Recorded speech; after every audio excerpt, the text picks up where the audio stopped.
To properly blow dry your human hair wig or hairpiece for volume, you will need the Jon Renau Blown Away Blow Dry Balm, Jon Renau Weightless Volumizing Foam, a boar bristle brush, a paddle brush, hair clips, blow dryer, T-pins, a canvas blockhead, and wig clamp.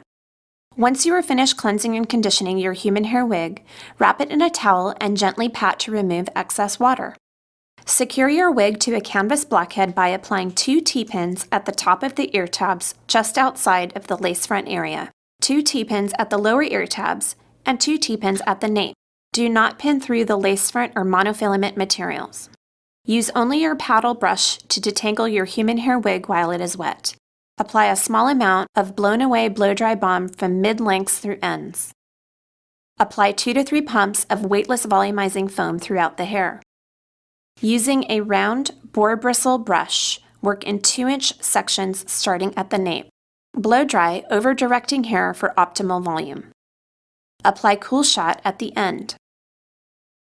Jon Renau recommends performing a blow dry with Blown Away on all alternative human hair to smooth the hair and create a foundation for your styling.